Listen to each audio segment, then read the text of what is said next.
Les Américains et les Européens pensent que les Africains sont toujours stupides, que les Africains sont myopes, que les Africains ne réfléchissent pas. Ils peuvent venir avec les ONG, ils proposent de l'argent, ils peuvent et ça va passer. Mais vraiment, l'impérialisme est un très mauvais élève. Très, très, très mauvais élève. La République centrafricaine souffre comme ça depuis toujours. Et cette souffrance a été voulue. Les pays africains souffrent comme ça depuis toujours. Parce que la souffrance là a été voulue. Les amis, je répète, quand la République centrafricaine va connaître la paix et la stabilité, l'Afrique va en bénéficier. Parce que regardez la position de la République centrafricaine en Afrique. Et allons donc dans l'histoire de la République centrafricaine pour mieux comprendre ces choses-là. La France va aller jusqu'à destin, empereur Bokassa et autres. Vous allez comprendre que tout ça a été voulu par l'Occident. L'Occident a voulu que la République centrafricaine reste dans cette situation de pauvreté, d'appauvrissement, des galères permanentes et de l'insécurité. Parce qu'à travers l'insécurité qu'il y a à la République centrafricaine, on peut facilement répandre partout. On peut aller en République démocratique du Congo, on peut aller au Tchad avec, et là, ça va toucher toute l'Afrique.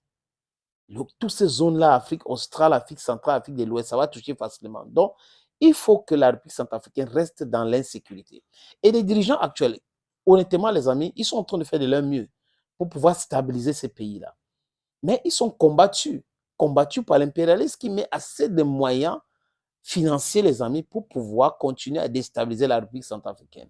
Et la pression énormissime, pas énorme, mais énormissime, sur le président Touadéra. Mais seulement il doit tenir bon. Et le peuple doit lui montrer que nous sommes ensemble. Parce que si le peuple lâche prise, les politiciens aussi vont lâcher et on va retomber dans cette même spirale de l'insécurité, de l'appauvrissement et tout. Mais nous ne voulons pas cela. Il y a de cela quelques semaines ou quelques mois, il y a un certain Figuera qui a été arrêté, un espion américain. Il avait le passeport euh, hollandais, portugais, il est américain. Et après, il y a les voices, les audios qui circulent de lui qui parlait avec des gens, qui parlaient du désordre et autres. Et il a fait ces classes là où il y a du désordre en série et autres, les amis. Donc, voilà la qualité des personnes qui arrivent chez nous. On les accueille et ils viennent déstabiliser nos pays. Et quand on les arrête avec les preuves palpables à l'appui, qu'est-ce que les Occidentaux font? Ils mettent la pression. Ils utilisent des organisations non gouvernementales, dont les ONG, pour pouvoir mettre la pression sur la classe politique. Parfois, les politiciens sont rachetés, on les donne de l'argent pour les pousser à voter des mauvaises lois et mettre la pression sur la justice.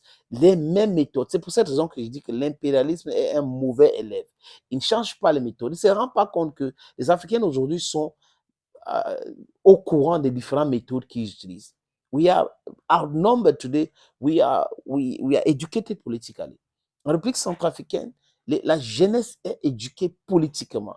En Afrique aujourd'hui, la jeunesse est impliquée et éduquée politiquement. On connaît toutes ces choses-là, on connaît les méthodes et on n'acceptera plus jamais que ça se reproduise de la même parce que nous ne voulons plus être dans cette situation de recommencer éternellement dans la souffrance éternelle, perpétuée et voulue par l'Occident. Ils utilisent le Fonds monétaire international, ils utilisent l'insécurité. Après, ils vont venir nous installer la MINUSCA. La MINUSCA, la MINUSCA. Qu'est-ce que la MINUSCA fait là-bas? C'est quelque chose de très dangereux pour nous tous, les amis. Donc, les jeunes centrafricains se sont mobilisés samedi dernier. Et de façon spontanée au niveau du quartier 5, je crois que c'est Yassi Mandi, du quartier 5 à Bangui. Et ces jeunes-là ont manifesté leur mécontentement vis-à-vis des États-Unis d'Amérique. L'attitude belliqueuse et déstabilisatrice des Américains. Ils disent non à cela. Ils disent non à la colonisation, néocolonisation, l'impérialisme. Ils ont dit à bas les États-Unis, à bas la France, à bas toute chose qui concourt à vouloir les maintenir toujours dans la souffrance. C'est ce que les jeunes ont dit. Et pour ceux qui étaient dans ce rassemblement-là, ils ont compris le message. Nous devons continuer comme ça à véhiculer ce message de conscientisation, d'éducation, parce que l'éducation des masses, raconter notre histoire, notre souffrance à nos jeunes enfants, à nos jeunes, va pousser des gens davantage à adhérer et comprendre qu'il faut être résilient face à certaines difficultés. C'est de ça qu'il est question. We need to put that in our heads. We need to do exactly that if we want to free ourselves. La République centrafricaine, je répète, ne doit rien à la France, ne doit rien aux Américains, mais au contraire, c'est ce pays-là, les pays de l'Occident, de façon collective, qui doivent quelque chose en République centrafricaine et aux Africains en général. Ils nous ont spoliés, ils nous ont esclavagisés, ils nous ont colonisés. Et ce sont eux qui continuent de vouloir nous maintenir dans le désordre. Ça ne passera plus jamais. Thank you, friends, and bye-bye.